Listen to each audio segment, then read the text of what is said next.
their chests, patrol the walkways. You can hear the sound of the electric gates buzzing as they open and close.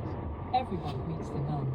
All that on From Our Own Correspondent with me, Pascal Martin, and to this bulletin of BBC World News. This is the BBC News with Fiona MacDonald. Chinese state media say a space probe has landed on the far side of the moon on a mission to bring lunar samples back to Earth.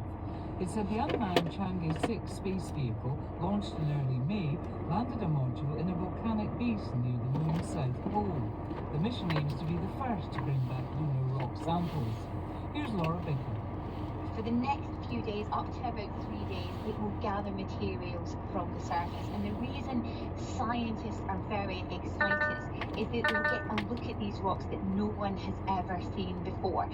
These are kind of lunar rocks that are apparently different from other areas of the moon and could answer fundamental questions about how the planets formed, scientists hope. Two key right-wing figures in Israel's coalition government have threatened to pull out if the Prime Minister, Benjamin Netanyahu, agrees to a peace deal for Gaza. The three-stage deal was put forward by US President Biden on Friday. Israel's National Security Minister Itamar Ben-Gvir said any deal that resulted in a ceasefire before Hamas was destroyed would be a victory for terrorism. The Finance Minister, Bezalel Smotrich, said he opposed any truce measures unless Hamas was wiped out. Tal Schneider is a correspondent for the Times of Israel. Obviously, the two ministers who are proposing this deal are from the very far extreme right wing of Israel, and it's sad that they are now in power, but one of them already opposed the previous deal where 105 immigrants and elderly and foreign workers like Taiz and Natal were released. So he opposed that previous deal. It's a tough decision. The government will not survive. When the deal is done and the hope is achieved, probably it will have to go to a much more time. There's been further violence in Mexico's elections, with voting suspended in two southern towns affected by a turf war between rival drug cartels. Mexico votes on Sunday for a new president, Congress, governors and mayors. Leonardo Rocha reports. The vote was suspended in Chico Muselo because of an overnight arson attack on the local electoral commission. In neighboring Pantaló, gang violence prevented the authorities from delivering ballot boxes. Thousands of residents in other parts of the southern state of Chiapas have been affected by months of fighting between the Sinaloa and the Jalisco New Generation cartels for control of drug trafficking routes. This has been the most violent campaign in Mexico's modern history. The government says 22 candidates have been murdered across the country. The Australian government will introduce legislation making it a criminal offence to share and create deepfake pornographic images without a person's consent. They say it's a damaging form of abuse. BBC News. Yemen's Houthis say they've conducted 6 operations against 2 US naval ships and 3 commercial vessels in the Red Sea and the Indian Ocean. The US Central Command said its forces destroyed 2 ballistic missiles fired in the direction of the USS Bravely. It said it destroyed a Houthi drone and saw 2 crash in the Red Sea. On Friday, the Yemeni militant group said it had also carried out missile attacks in retaliation for British and US strikes on Houthi targets in Yemen.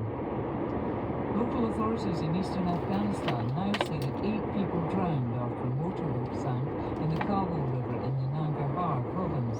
Initial reports said that 20 had died. A local official said 16 people had been rescued from the boat, which sank while crossing the river. The Spanish football giants Real Madrid have won the Champions League for a record 15th time. They beat the German club Borussia Dortmund 2-0 at Wembley Stadium in London. Both goals were scored in the second half.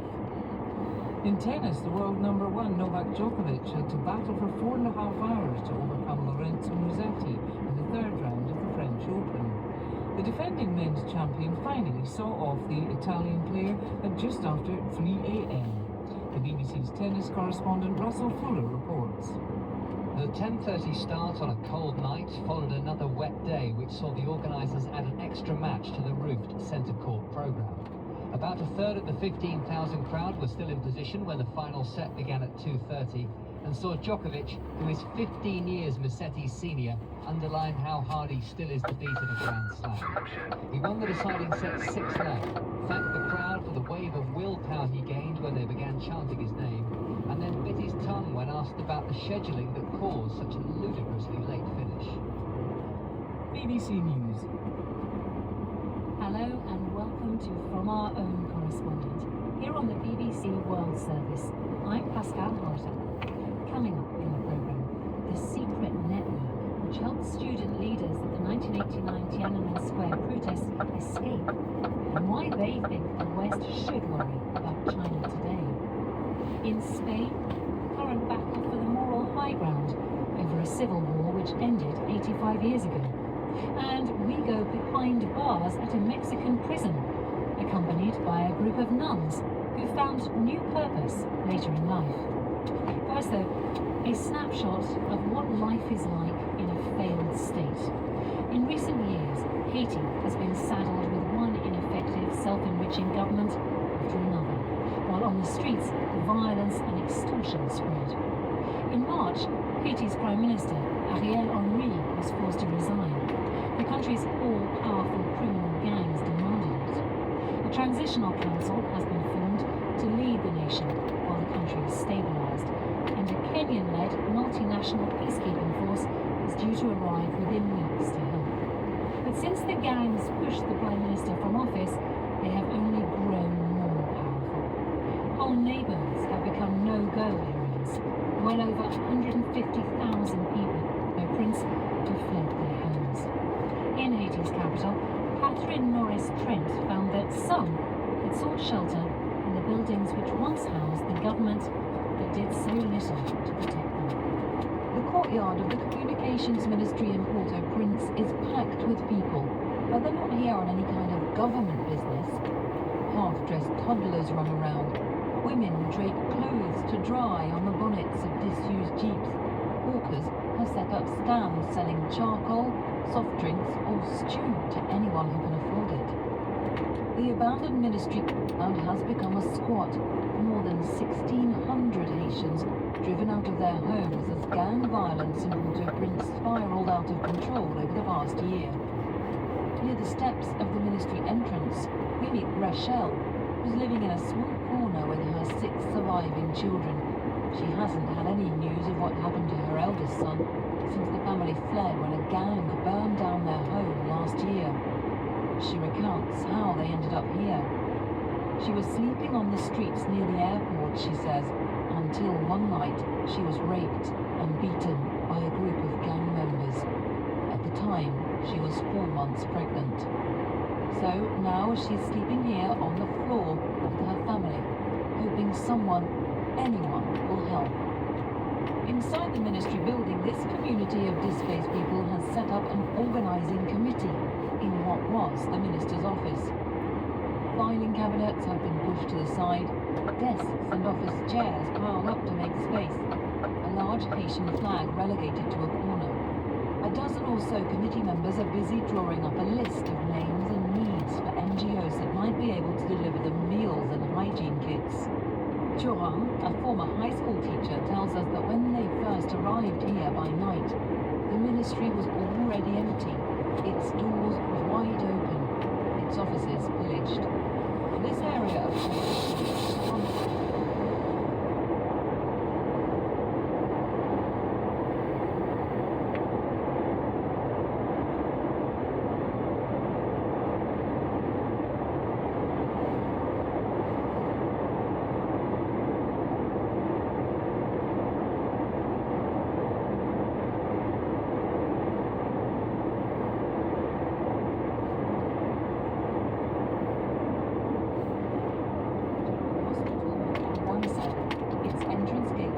down and punctured by bullet holes. Gunfire echoes through the air in the distance. The only sound in this part of Port-au-Prince, apart from the occasional rumble of an armoured police vehicle. In the heights overlooking downtown Port-au-Prince, Haiti's recently appointed Transition Council is based in the luxurious Villa d'Accueil, the Prime Minister's air-conditioned, recently renovated residence. The council was sworn in more than a month ago, but so far, it's been hampered by infighting and council members jockeying for position. Its leader, for now, is Edgar Leblanc-Fils, a former Speaker of the Senate, a softly spoken 68-year-old with white hair. He's frank about the corruption that's rotted the core of the Haitian state, admitting that for years there's been, in his words, a certain connivance between political and business elites with the gangs to protect the sphere of power. Today, while awaiting the arrival of a UN-mandated multinational force headed up by Kenyan police, Leblanc is calling on the gangs to lay down their arms. Down in the city centre, Haiti's police are also hoping for international backup and soon. On patrol in a bullet-riddled armoured personnel carrier, members of the anti-gang unit tell me they're underfunded and outgunned. Most of the time they say they're too short-staffed to leave their vehicle, hunt down gang members hiding in alleyways and empty homes. So they're left to circle the devastated streets and fire at suspicious targets, who mostly emerge as dusk falls. Back in the communications ministry, at night time the heat is stifling. Men, women and children are sleeping in its corridors, on bare floors, on desks. There's no electricity. People use torches and phone lights to grope around. Turan, the organizer, takes us up onto the roof, where more families are sleeping out under the night sky. It's Haiti's rainy season, and he tells us that when there's a torrential downpour, people just have to rush inside to take cover. We'd like to return home if it's safe enough, he says, but mainly, we just want not to be forgotten. Catherine on the street. Next week, it will be 35 years since students stood before tanks in Beijing's Tiananmen Square demanding democracy, and the government sent troops to open fire. I remember at school in London, our history teacher pinned up a clipping of a newspaper photo showing a young man standing alone in front of a line of tanks. Her point was that history was in the process of being made, and for some time, it did seem like the protests in Tiananmen Square might change the way China was run. It was 1989, and the Berlin Wall would come down that November. But inside China, that history has been erased. School children there do not learn about what many in the West call the Tiananmen Square massacre, and Beijing calls the June 4th incident. For those who can remember, laws are so strict that commemorating the day by so much as lighting a candle is very likely to land them in prison. And that suppression is spreading to Hong Kong too, where this week 14 people were convicted and could face life in prison for subversion. At the time of Tiananmen, Hong Kong was instrumental in getting leaders of the protests safely out of China. Gordon Carrera. Xiaohua Wang was fortunate.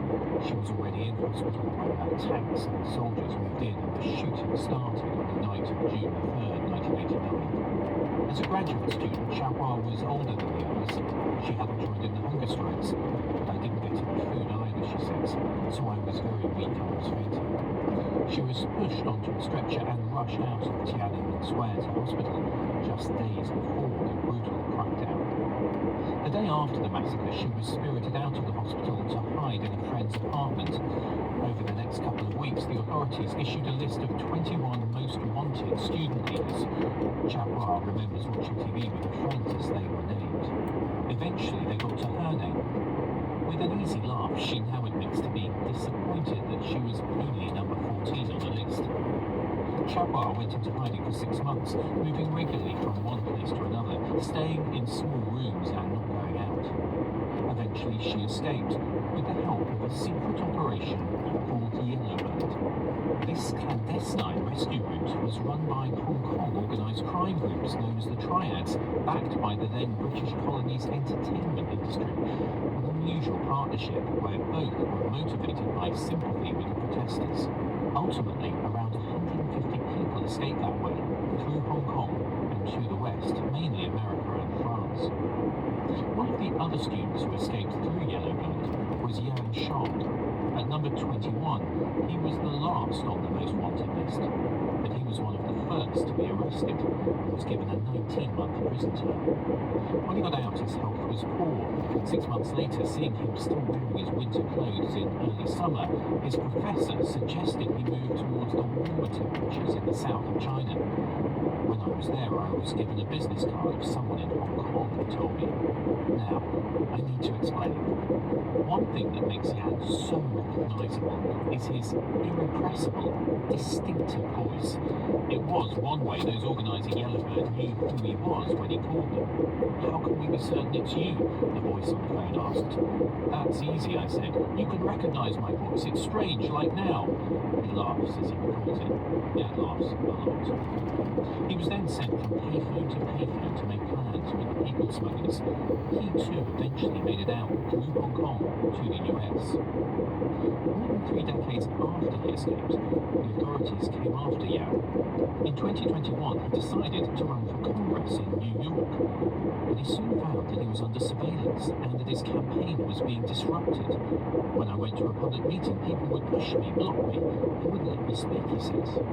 It turned out that someone in China, linked to the Ministry of State Security, had contacted a New York private investigator and asked them to keep an eye on Yao.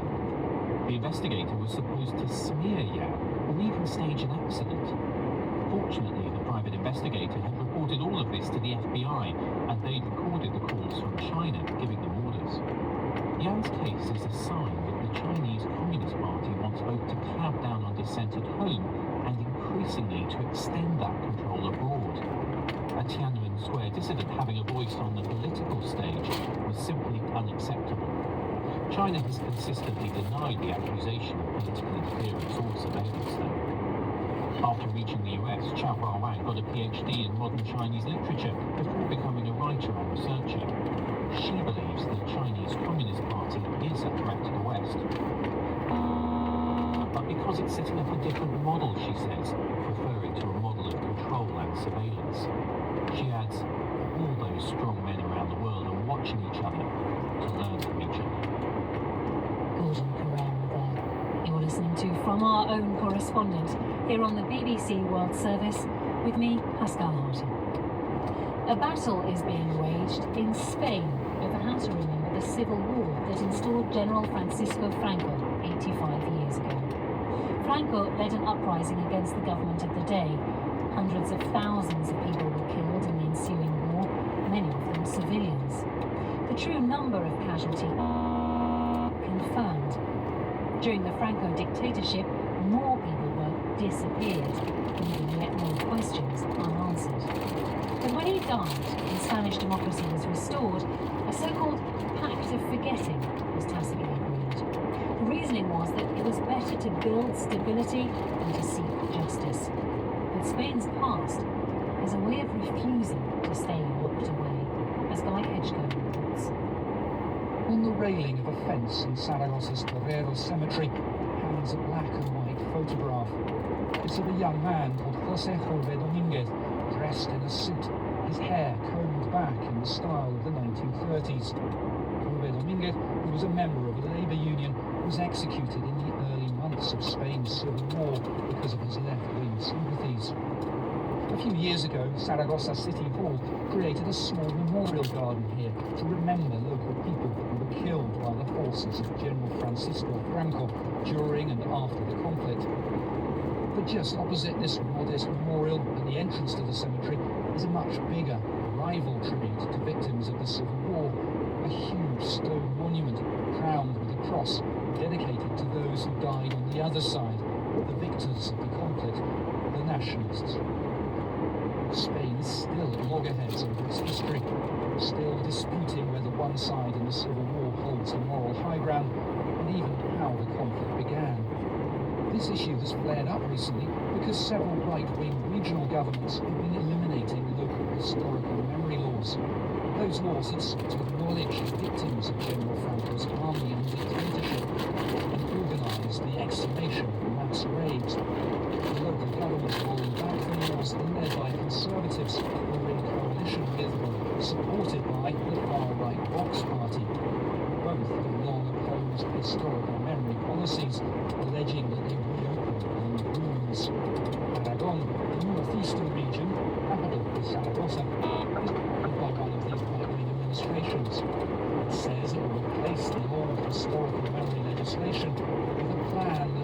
images the victims, not just of Franco, but of the democratically elected republic which he overthrew.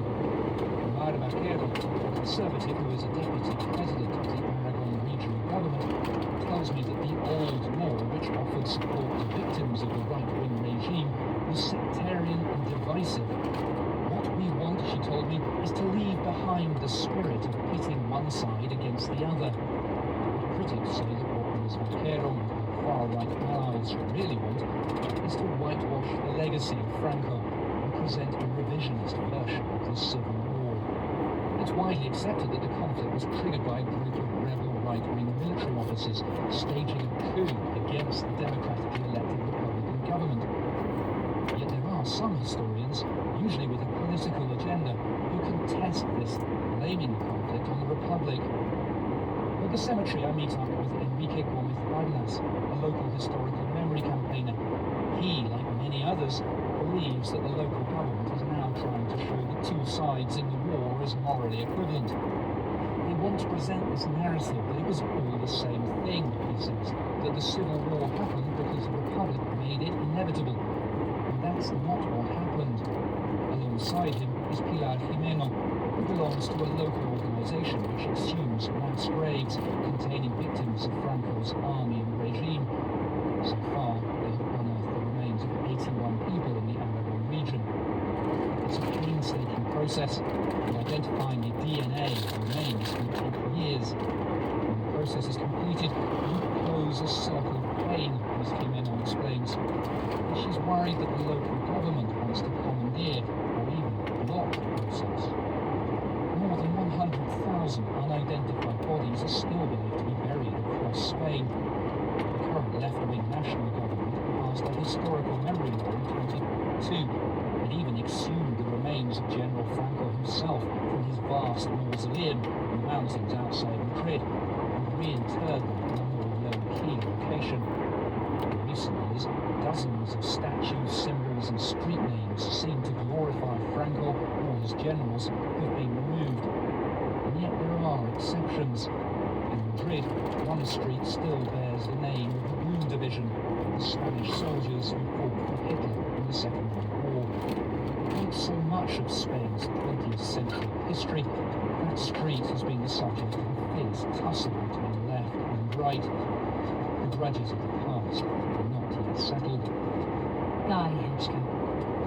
In the city of Tijuana, right on the Mexico-US border, 3,000 men are locked up in La Mesa prison.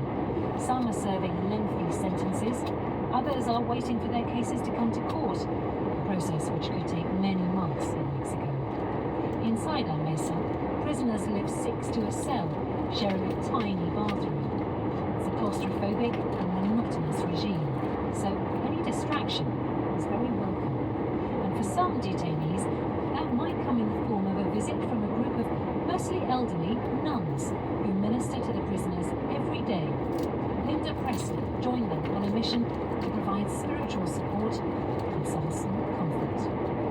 Early on a Tuesday morning, 3 diminutive sisters giggled as they wrestle an unruly, out-of-control, oversized shopping trolley through the main prison gates. The trolley's piled high with shampoo, soap, snacks, and toilet roll. Lots of toilet rolls. They don't "Here come the sisters," they say "Here comes the toilet roll." But Sister Viola, the 83-year-old leader of the group, more laughter. Inside, guards in balaclavas, automatic weapons strapped across their chests, patrol the walkways. You can hear the sounds of electric gates as they open and close, of walkie-talkies carrying indistinct messages. Everyone greets the nuns. Today we're heading for one of the men's cell blocks, occupied by the over 60s inmates. We wait outside while the officers check the prisoners are all dressed and decent before the sisters go in. It's nothing I haven't seen, says Sister Viola with a wry smile. I was married for 50 years. Once they get the all clear, the nuns enter the dimly lit corridor. More greetings, shouted welcomes, and immediately a man honks his rosary out through the cell bars. Sister Viola gets to work blessing the beads with the holy water she keeps handily in her pocket, just in case, she says. This was not the life Sister Viola planned. She was born into a family of mixed Native American and Hispanic heritage and brought up in a small town outside Denver, Colorado. Married as 16, Sister Viola raised 4 children. She worked for decades at J.C. Penney, the American department store, and she was looking forward to retirement in the United States. Suddenly, 16 years ago, Sister Viola's world turned upside down. Her husband had a massive stroke and died.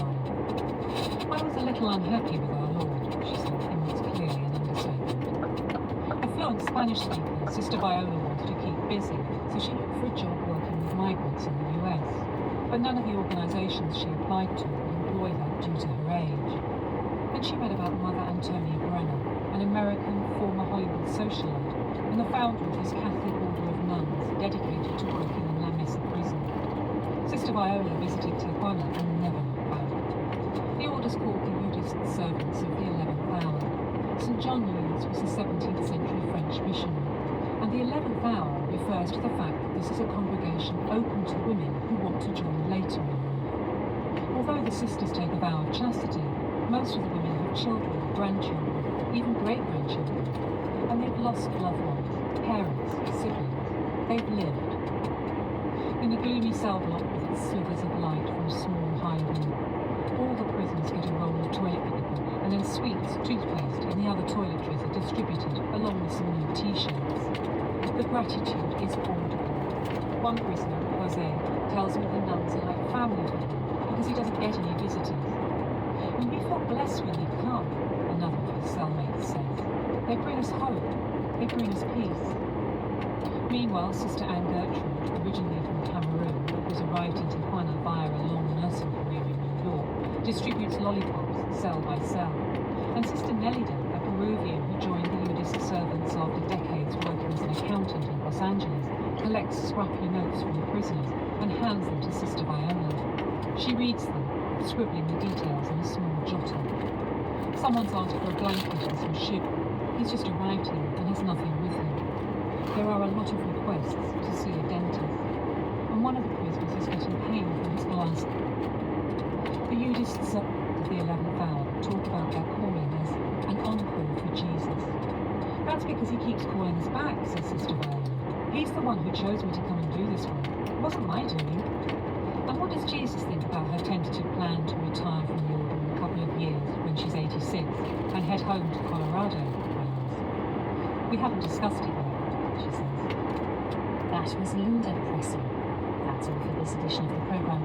I'm Pascal Harter. The producer was Polly Hope. And you can catch up on more of the stories of the real lives behind the news headlines, including the memories of men who fought in the battle for Monte Cassino 80 years ago during World War II. That's on From Our Own Correspondents, the podcast. Meanwhile, we'll be back again next weekend. Stories, the real lives behind the news headlines. You're on the BBC World Service. This is the BBC World Service, exploring how Africa could emerge as the next big thing in video gaming. It's not hard to see why people would think that Japan and the United States are the be-all and end-all of the video game industry. But now, the likes of South Africa, Kenya, Nigeria, and Ghana are taking their share of an industry worth over $200 billion. The building blocks are already starting to emerge. We have the studios who are making the games, and we have the talent programs that are providing the talent pipeline to enable the studios to make the games.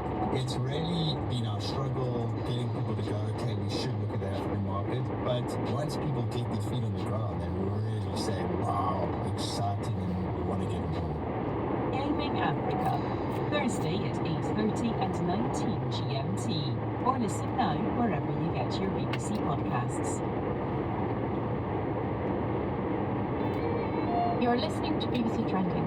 I'm Olga Robinson. In this episode, we're diving deep into the world of online dating and artificial intelligence with a story that will challenge everything you thought you knew about finding love in the digital age. It's not ethical because you didn't ask the permission. Are women ready to chat with the chatbot? So I think his answer would be no. That's all coming up after the latest world news. BBC News at Fiona MacDonald. Chinese state media say a space probe has landed on the far side of the moon on a mission to bring lunar samples back to Earth. The unmanned vehicle landed a module in a volcanic basin near the moon's south pole. The Chinese defense minister said that Beijing is ready to take resolute action to stop Taiwan becoming independent. Admiral Yun, speaking at a security forum in Singapore, said foreign forces and separatists were making it more difficult to achieve peaceful reunification of Taiwan. Two leading right-wing members of Israel's coalition government have threatened to quit if Prime Minister Benjamin Netanyahu agrees to a three-stage Gaza ceasefire proposal put forward by President Biden. Hamas has said it will agree to the deal if Israel does. There's been further violence in Mexico's elections, with voting suspended in two southern towns affected by fighting between rival drug cartels. There was an arson attack on the Electoral Commission in one town in Chiapas. The Australian government will introduce legislation making it a criminal offence to share and create deepfake pornographic images without a person's consent. The law would bring in prison sentences of up to 7 years. The Indian Prime Minister Narendra Modi says people have voted in record numbers to re-elect his coalition government. Voting in the marathon elections ended on Saturday, but official results won't be announced until Tuesday. Yemen's Houthis say they've conducted 6 operations against 2 US naval ships and 3 commercial vessels in the Red Sea and the Indian Ocean. US Central Command says it's destroyed 2 missiles fired at a US Navy ship. And South African parties are preparing for coalition talks after Wednesday's election, as the African National Congress has lost its outright majority. BBC News. Picture this. Swiping through profiles on a dating app, hoping to find that special someone. You get into a conversation, and you really like them, but there is something unsettling. It feels robotic, unnatural. Now, what if you discovered that the person on the other side of the screen wasn't a person at all, but a chatbot? Over the course of a year, 23-year-old Alexander Zhadan in Moscow says he engaged in conversations with over 5,000 women on the dating app Tinder, all facilitated by the AI chatbot known as ChatGPT. After months of chatting, he found himself falling for one particular match. Here's how he described it in a post in Russian on X. I have proposed to a girl with whom ChatGPT had been communicating for me for a year. To do this, the neural network communicated with 5,239 other girls whom it eliminated as unnecessary and left only one. I'll share how I made such a system, what problems there were, and what happened with the other girls. This is the first post in a long thread that went viral when Alexander posted it in January this year. Complete with screenshots and screen recording, this thread appeared to provide an in-depth look at his methodology, offering insights into his unconventional quest for love. But his story raised some questions. Do his claims stack up? I'm Olga Robinson with BBC Trending, and this is the story of a man who says he proposed to his Tinder match with a little help from AI. But this isn't just a story about love, it's a story about the evolving role of technology in our lives. When I first heard about Alexander's story, I had many questions, and some comments on his thread expressed skepticism about his methodology. After Russia launched its full-scale invasion of Ukraine, Tinder, like many Western companies, had taken steps to leave Russia, and eventually left in June 2023. So perhaps the most pressing question on my mind was it even possible for him to do this? We asked Alexander for an interview to prod his claims. My name is Alexander. I'm 23 years old. Alexander spoke to me on Zoom from Moscow. He told me that his Tinder chatbot project started when his previous 2-year relationship ended and he started dating again. It's hard. It's like a second job because I must swipe profiles, started messaging, and sometimes I was posted or I realized that it's not the right person. Alexander thought it would be a good idea to try and use AI to simplify the dating process. He says he started building the first prototype using GPT-3, the AI engine behind ChatGPT, with a friend in summer 2022, but it had teething issues. It was so robust develops now so fast. It needed some refining, so when GPT 3.5 came out, Alexander said he saw the opportunity to improve it. He claims to have automated swiping based on specific criteria outlined in his thread. These included filtering out profiles that had fewer than 2 photos, indicated religious beliefs, or mentioned zodiac signs. He also said he incorporated some of his past Tinder conversations, allowing the chatbot to more accurately respond to questions back. But like the prototype, this version had its hiccups. I had one situation when GPT accepted invitation to the museum, and I didn't know about it. And this woman waited me about hours and hours, but I didn't know about it. And GPT answered that yes, I'm ready or something like that, but I didn't know about it. Alexander said he then integrated his calendar and added a feature that had timers select and review messages before they were sent. He says these tweaks led to an successful matches. I selected one, and it was Karina. This was back in December 2022. Karina is now his fiancée. But Alexander says he didn't just rely on ChatGPT for the initial messages. He continued using the chatbot to communicate with Karina until June 2023, so that's 6 months from when they started dating. He told me he used a VPN and proxy service to access Tinder after the company had left Russia. When did you tell her that she was conversing with a chatbot for quite a while? I reviewed it, I would say part of November. It's not a year started engaging with her. The reason why he said he only revealed it to her partly is because while he stopped using the chatbot to message her in June, he continued to rely on it for advice and only told her the full story in January this year. It seems ChatGPT took its new advisor role very seriously. I got summarization months where GPT provides me advice that I would make a proposal to Karina. He went ahead and proposed, and she said yes. I was curious to hear how Karina herself felt when she found out that Alexander had been using AI to talk to her. So I reached out. I was shocked, but after also a lot of questions about the scheme, about how ChatGPT works in this scheme, and about his dating, I understand that it also very useful things. So yes, I understand that it is a tool which he used, and I understand that it is a really good product and project for him, which helped him to find me. Karina also said that after learning the truth, she realized that some of the messages she had received in the past sounded less human and were much longer compared to Alexander's more recent texts. While Alexander appeared to have found his partner for life, I couldn't help but wonder, did he have any reservations about deceiving the women who interacted with the chatbot unknowingly?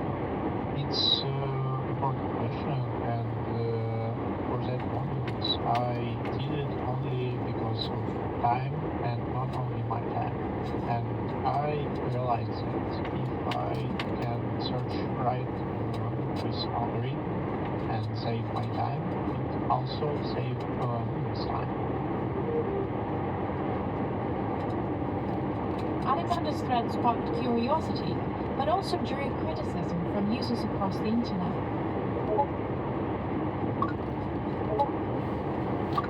I had a lot of questions. It's not ethical because you didn't ask the permission. Are women ready to chat with the chatbot? So I think the answer would be no. Some raised doubts about his background, his metric, his code. Some questioned the authenticity of his story altogether. So I reached out to one of those critics to understand his perspective. My first reaction, so it was fake. I am Alex Elian. I live in Cyprus. I was born in Russia. I immigrated as soon as war started. I am a software developer and write in Python for an AI startup. I write backend code and integrate trained AI models into the product. I found Alex Aline's profile on X while investigating the online debate around Alexander's thread. He had posted his own detailed thread discussing Alexander's experiment and even interviewed him on his own podcast. And well, he definitely had his doubts. Alex Aline's thread seemed to unveil several flaws in Alexander's approach, raising doubts about how a novice developer could create such a complex technical solution. He also questioned Alexander's motivations because he'd previously gone viral after saying he wrote his university graduation paper using ChatGPT.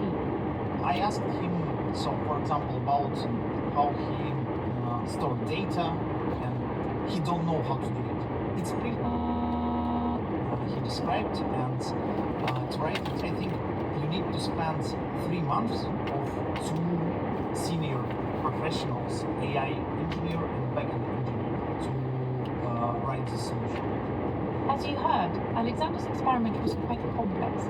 Not only did he use ChatGPT to auto-swipe and message women, he claimed he used it to schedule dates and provide advice on various aspects of dating life. Alex Aline reckons that while Alexander's solution is technically possible, it would have required a lot of time and expert assistance, more than Alexander revealed in his thread. And the one thing that would allow everyone to check his story, sharing his code, Alexander refused to do. And how unusual is it for a person who's created a technical solution to refuse to share a code? If you have a company, so your technical solution is your key advantage and you don't share it. But if you have a hype threat, you have a lot of questions from AI community, from developers community, and it ruined your reputation, so you need to show something. And of course, in this case, you should open your code. Were the details Alexander shared about the selection process for his fiancée genuine, or were they embellished for the sake of a compelling narrative? I'm no tech expert, so I reached out to some of my colleagues who are programmers. We had a look at his thread, and with their help I soon realized that what seemed to be a comprehensive explanation of his methodology was rather superficial. The screenshots Alexander had provided only offered glimpses of basic code. He hadn't agreed to share it with Alex Aline, but perhaps he'd respond differently to a request from the BBC in order to verify his claims. Your thread doesn't really have a code. Will you publish your code if you wanted to help me? I did it, just mentioned how to use it, and I already understand this. I would say my friends, that how they use it, I would say, against some ethical rules, and only because of that it must be improved to use as maybe as advice, not like 196 or something. I asked him to share his code with me, and he told us that he's currently in the process of enhancing his project with a dating app company, which prevents him from sharing the code due to a disclosure agreement he signed with them. I can say that I think in autumn you can see it like. And there was another big gap in the story. When you're describing your experiment, you said quite a few times "we," although your thread largely talks about you being the driving person. So who are these other people? Did you get help? These my friends and they, I guess, colleagues, things like that, and they are backend developers, and with them this project happened. And how many people are we talking about? Me and now it's 3 person. So now it was very clear that Alexander had a lot of help, and I was curious as to why he hadn't credited his colleagues.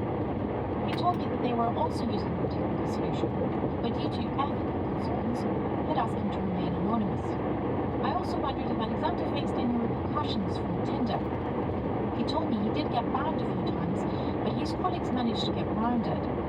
We asked Tinder to comment on the story, and they pointed us to the community guidelines. Tinder's terms of use prohibit the use of any automatic process to access or circumvent the navigational structure of its services. Alex Lillian also told me that a small amount of code Alexander shared in this thread was copied from someone else. That someone is a software engineer known on YouTube as Tech Unicorn, Delia Lazarescu. I'm not sure how I use ChatGPT. I mean, that's pretty straightforward. It doesn't mean like copied it. Delia also automated her Tinder using ChatGPT and documented her experience in a YouTube video in 2023. Unlike Alexander, she shared the code she'd used. So I just thought it would be a fun experiment and would get people way more interested in pursuing tech or learning to code or trying it out themselves. Not necessarily with the intention of, automating their Tinder for real, but hey, if I help somebody find their fiance, then that's even better. I'm actually quite happy about that. I wanted to know whether this is the direction of travel for online dating. Are people increasingly turning to AI to help them find a partner? I reached out to Kathleen Caduto, an assistant professor of media science at Boston University who studies online dating. I asked her what the advantages of using AI in dating might be. Increased efficiency, a sense of self-protection. I think for a lot of people too, it's just that novelty. That's part of why dating apps took off in the first place. So it's like, oh, this is kind of different. What are the disadvantages of dating in this way?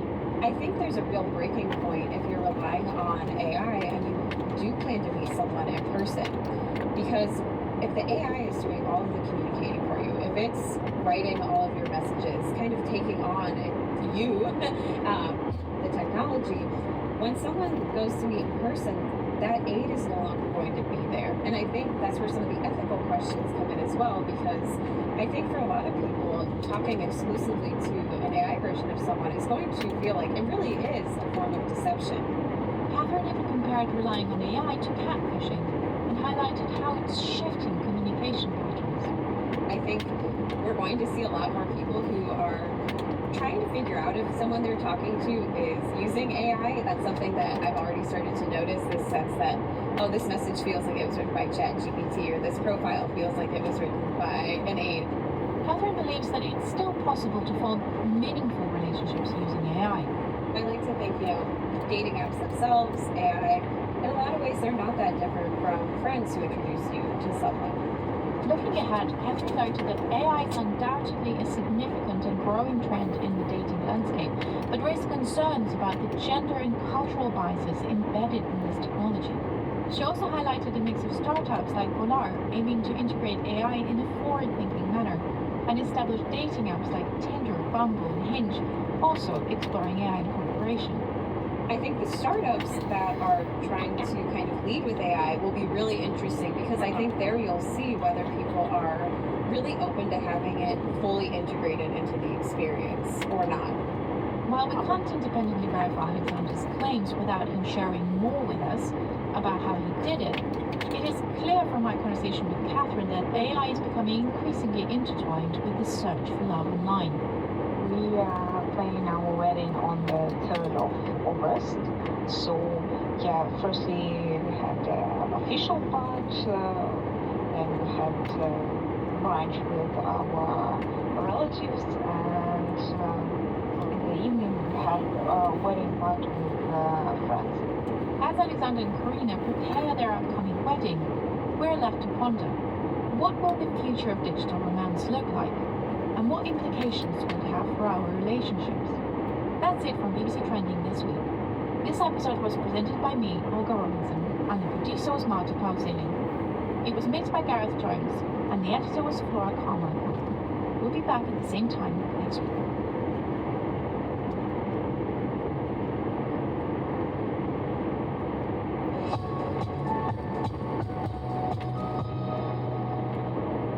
BBC World Service, and you're listening to Sporting Witness with me, Trisha Penrose.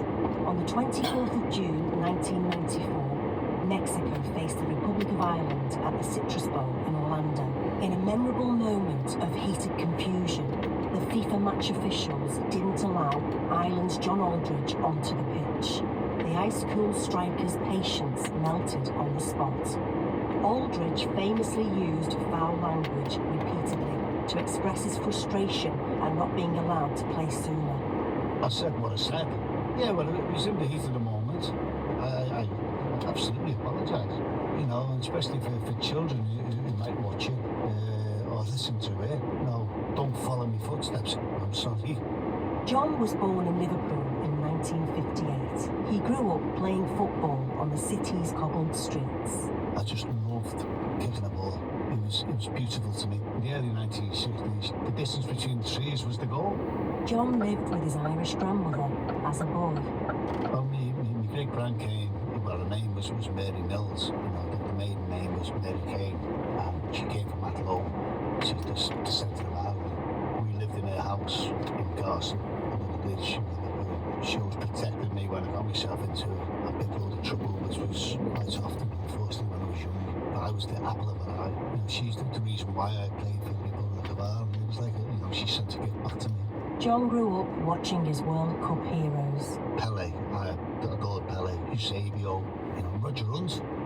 John was signed by Liverpool in 1987 for £750,000. The New Ireland coach was 1966 World Cup winner Jack Charlton. The difference for me from club football and international football was the way Liverpool played in the first division, stroke Premiership. I was a goal scorer. For Jack, I was a runner. I was the first line of defence, first line of attack. A new rule came in force, meaning those with Irish ancestral heritage could play. Jack Charlton came to watch me play against Aston Villa. I was the first player he came to watch. When he said, "Would you play?" He said, "Oh, I'd love to." Reasons to talk about me gran and such. And he shook me hand and I played for the Republic of Ireland. John's international career blossomed as Ireland qualified for the 1990 World Cup in Italy, making the quarter-finals. Jack promised us that if we got the quarter-final, he'd get us all to meet the Pope. Then we get on the bus, we go to the Vatican, and we have an audience with the Pope on our own. But we didn't expect him to come and shake all our hands and meet us and talk to us. Italia 90 paved the way for USA 94. I was old, I was 36. I knew I was only going to play a bit part. I thought the squad was the best squad that has ever been assembled in the history of Irish football. The squad was a who's who of top football stars. Roy Keane, Andy Townsend, Ray Houghton, Niall Quinn, Ronnie Whelan. The team included many of Ireland's greatest ever players. The great Paul McGrath, Phil Babb, Pat Bonner, Jason McAteer, Steve Staunton, Dennis Irwin, and me, number 9, John Aldridge, to name but a few, managed by the one and only Jack Charlton. Ireland are not expected to win a World Cup.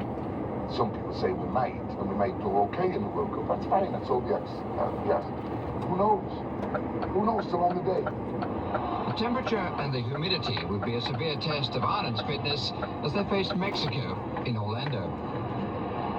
Yeah, the summer of 1994 in the USA was ridiculously hot. I think it was one of the hottest on records.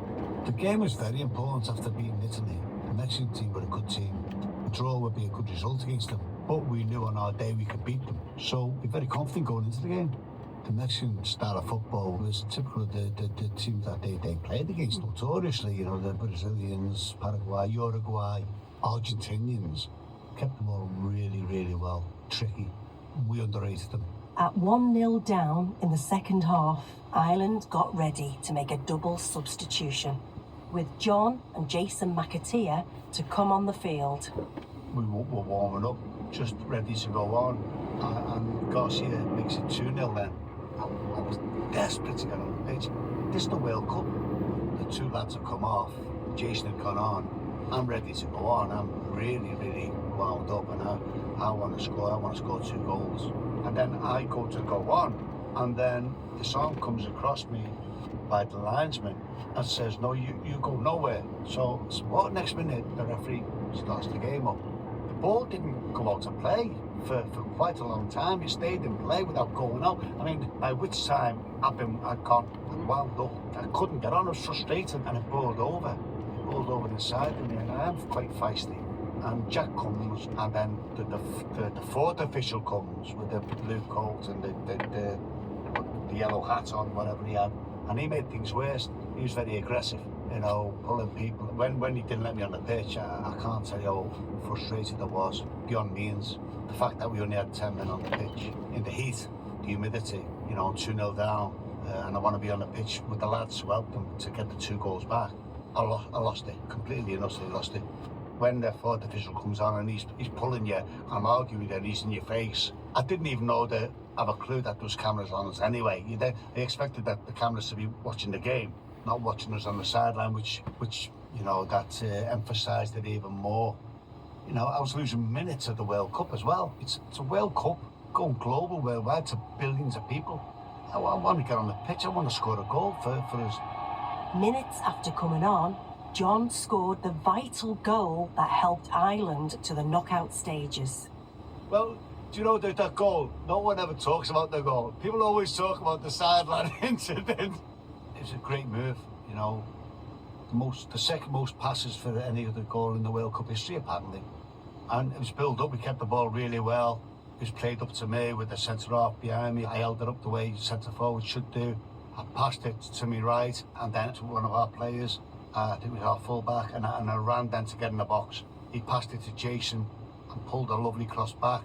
The timing was perfect, and Jason put in a lovely cross and I met it perfectly. The header direction was excellent, and it was just like my dad told me what to do: attack that ball and make sure it goes in the back of the net. And it did. I didn't celebrate that goal because I ran and got the ball. I wasn't going to waste any more time. So I got the ball and ran it to the halfway line to get on with the game, and let's go again and try and get the equaliser. At USA 94, water breaks were not allowed. And you weren't allowed to even throw water bottles on the pitch, even when someone was injured. The fans also felt the heat that day. The crowd that day, the people were taken out for heat exhaustion, taken out to the ground for their own safety. John's touchline frustration made global news. The Ireland manager, Jack Charlton, has been fined £10,000 and John Aldridge nearly £1,500 following an incident during the defeat by Mexico last night. If I met the match officials today, I'd just ask them what it was all about. Because we couldn't understand why, you know, people didn't let me on the pitch, and, you know, it would have been nice for me and Jack to get it all out. In recent years, John put his Irish ancestry under the microscope. So I got a special DNA test. Please be more Irish than English, because I play for Ireland, obviously. And it was 2% Swedish, 2% Danish. Now that's the Vikings. Going back, obviously they went into Ireland, and I was 9% Scottish, 41% English and 46% Irish. I was over the moon. I really was. It was like Christmas Day. I just had to be more Irish than English. Even if it was 1%, but as it was one, I was blessed that I played for the country that I adore now. I love Liverpool, and I love Ireland, the Republic of Ireland. I was so proud to play in 2 World Cups, massively, and represent the people of Ireland and play for Jack Charlton. That was John Aldridge speaking to producer Alan Hamilton. This was a Moon Road production for the BBC World Service. This is the BBC World Service, and on the inquiry this week... I'm William Crawley. It's a floating colossus.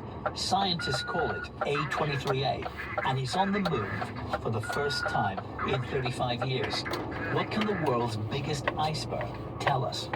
The inquiry at bbcworldservice.com/inquiry.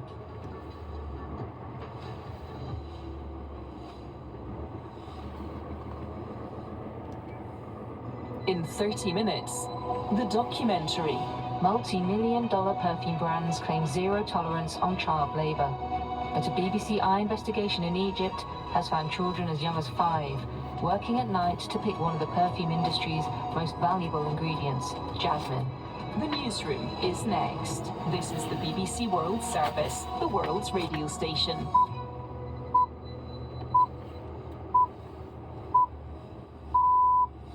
It's 4 o'clock GMT. I'm Jackie Leonard. This is the newsroom from the BBC World Service. China says it successfully landed a space probe on the far side of the moon on a mission to bring back lunar samples.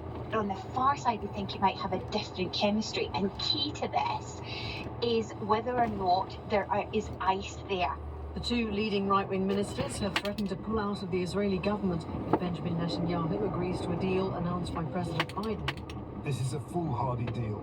which is a victory for terrorism and a security danger to the state of Israel. There's been further violence on the eve of Mexico's general election in the bloodiest campaign in its modern history. Also in the programme, you can feel the touch of Vincent's hand when he painted it and full force of his vision. Vincent van Gogh's Starry Night over the Rhone returns to the French town where it was painted. All here on the newsroom from the BBC. Hello, this is the BBC News with Fiona MacDonald. Chinese state media say a space probe has landed on the far side of the moon on a mission to bring lunar samples back to Earth. The mission aims to be the first to bring lunar rocks from the far side of the moon. Here's Laura Bicker. The Chang'e 6 spacecraft has been orbiting the moon, waiting to land since it was launched from China's Wenchang Space Center in early May. The landing is fraught with risks